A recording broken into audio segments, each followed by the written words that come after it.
You said going for a sail would be fun, and then suddenly it was all slack the vang. Let off in the topping lift. No, no, 5 turns round the winch clockwise. Yes, we sail upon a sea of words. Let's go over some of the terminology. Those are paper towels, the sliding hatch and the companionway, the way you get into the boat. This is a one-piece hatchboard, now unveiling the binnacle, the steering pedestal that holds the steering wheel and most of the steering equipment. Sailing instruments on the instrument pod, course, chart plotter, and anemometer. Can't we go sailing? Yes, in a minute. And the controls for the engine, throttle, and shifter. Many boats have a wheel pilot for automatic steering, operated by a little motor. This is the clutch that engages it. Electrical power comes from the shore when at the dock, 110 volts, just like a house. There are lots of winches on a boat. You can tell this one is self-tailing by the arm on the top, and cleats. All kinds of cleats. That's a stern cleat, good for holding lines and tripping over. This is a kind of a cleat called a cam cleat. You pull the line into 2 cams and it holds it for you. Nothing else to do. Another kind of cleat's called a clam cleat. Just push the line in and it holds it like a clam. These are cowl vents, and this is a life sling system. It has a life preserver on a line. You throw it overboard for man overboard retrieval. These are cam cleats with fairleads to hold the line. These sections of canvas above the cockpit, beyond the cockpit coaming, keep weather out. I like to sit behind them. Oh, and the top sides of a boat are not the decks. They're the sides of the boat. The proper term for the deck of a boat is the deck of the boat. As we pass the turnbuckles that tighten the stays that hold up the mast and the port lights beyond them, and the stanchions that hold the lifelines. Are we ever going to go sailing? Yes, in a minute. The bow pulpit protects the roller furling gear, that drum with line wrapped around it, and the anchor on the bow. Boats have a navigation system composed of red, green, and white lights.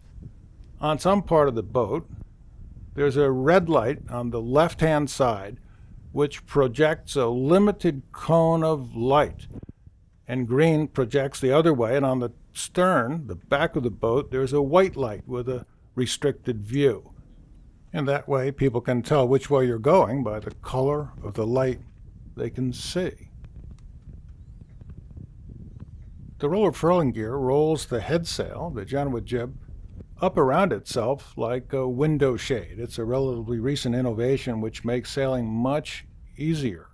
We'll see it in action in a minute. Well, it's about time. This is the boom, the end of the boom, out of which comes 2 reef lines to make the mainsail smaller whenever we want to, and the outhaul that stretches the foot of the sail out along the boom. Lazy jacks, those lines gathering the sail, automatically keep it from falling off the boom, which it would surely do unless we hopped up there to put on sail ties.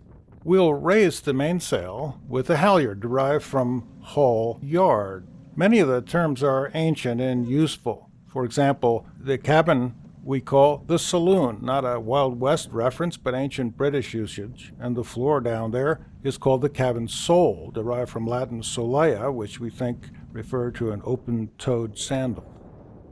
The mainsail has its own names. We can see the reef lines threaded through their cringles. The outermost part is called the clew.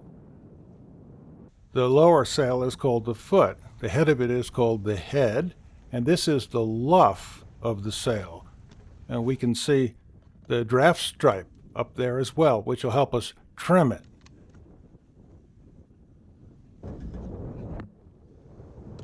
So time to set the jib, the Genoa jib, our overlapping foresail that sets on the forestay using the roller furler gear. This line, as you can see, leads from the cockpit all the way up to the roller furler on the bow. All one guy has to do is take hold of the Genoa sheet that controls the Genoa sail and pull it out while simultaneously releasing the roller furler. Now, she's half deployed. We could sail like this if we wanted to, but there's not much wind today. So let's let the Genoa jib deploy 100% while trimming it on the winch. Always put the rope around the winch clockwise. Well, that's better, wouldn't you say? Sailing along on a close reach on a beautiful day. One of my favorite places to be. All these lines have names too. They are from right to left, not that it really matters. Reef number 1 and 2 downhaul, the boom vang, reef number 2, and the halyard for the jib. These devices are called line clutches. Oh dear, skipper, always around the winch clockwise. I thought we went over that. Winches are expensive and they take up space. Line clutches allow, as you can see, as many as 6 lines to be serviced by the same powerful winch. This is the boom vang, that tackle that holds the boom down to the base of the mast, and we think the name vang, a wonderful word in English, comes from the Dutch verb vanger, meaning to pull or catch. The Queen of England, of course, calls it a kicking strap. We're going forward using our safety harness and tether, and the yellow line on the deck is called a jack line. He's decided that he needs to slack off the topping, to tighten up the topping lift, which is a wire that keeps the boom from crashing to deck when you lower the mainsail. Not everybody moves around the boat with the grace this fellow has. One of the real tricks is to crouch and then learn how to sort of disappear from that point and reappear in the cockpit. It's much safer than walking back. So how's our Genoa jib setting? Let's have a look at the yarns that show whether the flow is attached. They're all standing straight up and wiggling around in confusion. They should be streaming. The most important thing to know when sailing a boat is exactly where the wind is coming from, and right now it's coming from there, about 50 degrees off the port bow. This point of sail is called a close reach, so let's harden up to close hauled, which means what it says. All the sails are hauled in close to the center line of the boat so we can point as high into the wind as is possible. We just used the traveler to pull it up, and now we're using the main sheet winch to haul the boom still further down. As we do that, the leech of the sail, where the flag is, the curvature of the sail there is called the roach, is pulled down. And that allows us to adjust the shape of the mainsail. What do you think? Well, the flag is streaming. That means we have attached flow. Nothing is ever perfect. Good. So let's tack. That means to come about, to turn the boat through the eye of the wind so the sails flap and come up on the other tack. We're on the port tack now. We'll soon be on starboard tack. To prepare, we'll take the Genoa sheet off of its winch. And as you probably already know, sails are never called sheets. Sheets are always ropes. That's what 3 sheets to the wind means. Your lines are untied, your sails are flapping, and you're drunk out of your gourd. We have gently now come to rest about 90 degrees, different in course, and I've just tightened up the leeward Genoa sheet. And let's see what we're going to do now. Mosey forward and correct the mistake of failing to secure the traveler amidships before the maneuver. The commands for coming about or tacking are usually ready about, hard a lee.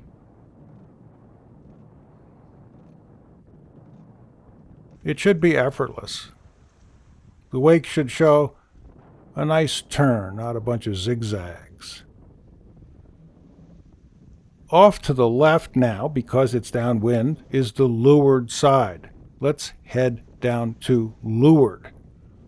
The other side of the boat, where the wind is coming from, is called the windward side. To prepare to bear off and head more downwind, we first relieve the pressure on the sails. We let them out so they can catch the wind at its new angle. And as the boat turns, our point of sail turns. We're reaching now, which means we're not sailing close hauled. We've gone from a close reach to a beam reach, where the wind is a beam. A beam means 90 degrees from the direction we're sailing.